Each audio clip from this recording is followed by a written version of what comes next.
আপনি একটা জিনিস দেখেন যে আপনি ওই যে বলি না যে রিজিক ভাই আপনার হিংসা করে করবেন কিরে ভাই, আপনি আমার জিনিস কি খাইতে পারবেন?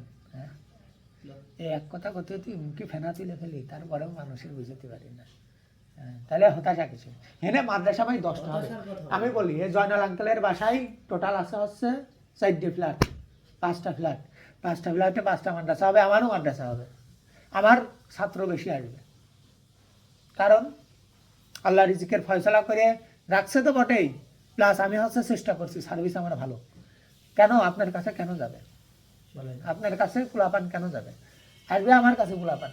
আমার ভাই আইছিল বুঝলেন, ভাই এসে বলতেছে উনি আমার মাদ্রাসায় হচ্ছে চাকরি করেন, উনি বলতেছে যে এই জায়গাতে সবাই ব্যবসা করতে চায়, তো মানে আর হচ্ছে গার্জিয়ানরা অনেক বকাবাদি করে। বলে কি ভাই বকাবাদি করবে মানে কি, গার্জিয়ান আমার কাছে ওর পোলাপান দিয়ে যাবে, আমি বলবো যে দেখো তুমি তোমার আউটপুট পাচ্ছ কিনা, তুমি মাদ্রাসায় তুমি কেন দেখছো তোমার পোলাপানের, তুমি সেই তোমার সেই উদ্দেশ্য হাসিল হচ্ছে কিনা, তুমি আমি একদম লিখিতভাবে নিয়ে নেবো। কাজে না ভাই এটা তো করে না, এটা করলে তো দেখা যায় যে ছাত্র কমে যায়। কাজে ছাত্র আমার দরকার নাই, ছাত্র আমার একটা ছাত্র হবে কোয়ালিটিফুল পিপল। বহু পিপল আছে, আমার বাপের মতো বহু বাপ আছে যারা বলতো যে ওই ওই হাড্ডি হচ্ছে আমার, গোস্ত তোমার। হ্যাঁ, এরকম বাপ আছে না? কোন আপনারও তাই বলছে এরকম বাপ, এখন আমিও আমার সলবালের তাই বলবো না, তাহলে কি ভাই কি হলো, যেহেতু আমি আপনি বলবো না, কিন্তু আমরা তো খুব খারাপ লোক ভাই। হ্যাঁ, খুব ভালো লোক আছে কিন্তু, তাহলে কি, তাহলে কি ছাত্রের অভাব হওয়ার কথা বলেন?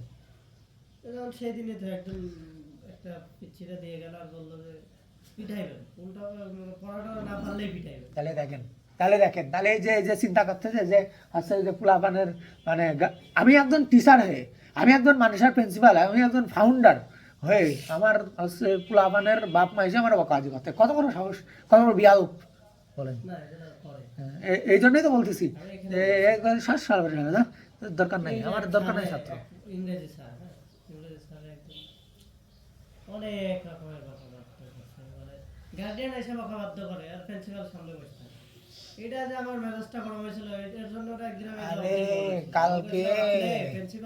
কালকে কি হয়েছে, কালকে ওই যে দিছিলাম বুঝলেন বাংলাদেশে একটা ভালো জায়গায় গেছিলাম, বাংলাদেশ ওই যারা এক্সপোর্ট ইম্পোর্ট করে মানে সরকারি অধিদপ্তরে, বুঝছেন, তো এখানে যে মানে দেখলাম যে ফুলামান এমন এক কাজ করতেছে, একদম ফিলিস্তিনের পতাকা আর ওই ভারতের পতাকা আছে আকাশে, তখন একটা লোক আছে, হ্যাঁ হ্যাঁ ওই ওখানে একটা লোক আছে বলতে দেখছে ইসরায়েল সরি, ওই হইলো তো হচ্ছে ওইখানে হইলো ও বহু জ্ঞান ট্যান দিচ্ছে, তো জ্ঞান দিবে, জ্ঞান আমরা শুনবো।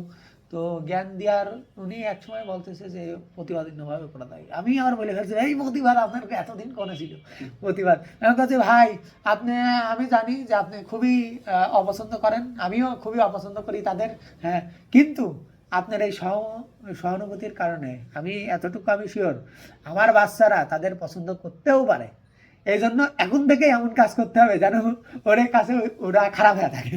হ্যাঁ, এখন থেকে কাজ করতে হবে। আপনি একটু ওদের প্রতি যে সহানুভূতি দেখাচ্ছেন না, মানে আপনি যেহেতু মোটামুটি শিক্ষক মানুষ, উনি বলছেন যে আমি কিন্তু শিক্ষক মানুষ, এ কথা বলতে আমি মনে করলাম বলি যে কি মিয়া শিক্ষক বলে কি যদি সম্মান বাড়াই জানেন, সম্মান আরও কমতেছে আপনার, কারণ আপনি তো মানে প্রতিবাদ তো করতেই দেন না, আবার আমাদের এসে করতেছেন। তো এই কথাটা আমি বলিনি কারণ একটু বেশি খারাপ হয়ে যাবে। তো তাই কিন্তু আমি এই কথাটা বললাম যে আমি চাই যে আমার সন্তানের কাছে যেন তারা হচ্ছে মানে ঈশের পাত্র হয়ে থাকে, তো ওইভাবে আসলে প্রতিবাদী হতে হবে। কিসের কি আপনার বিষয়টা বুঝতে হবে, আর ভয় পাওয়া যাবে না ভাই। ছাত্র ভাই রিজিক কি, রিজিক আসবে আল্লাহর পক্ষ থেকে। হ্যাঁ, এই যে ছাত্রের বাপ মা রিজিক দেবে, এই তো সেই জন্যই তো তো সম্ভব না। যেমন আমি তো খালি ব্যানার লাগাই আছি, আমি তো জানি না যে কিনা কিনা করতে হবে, খালি আসে একটু পিচ্ছি বাচ্চারা নিয়ে ওরা আমি কইতেছি ওটা 7 বছর নিয়ে আসে। মাশাআল্লাহ মাশাআল্লাহ, আল্লাহ বারাকা দান করুক। আমি তো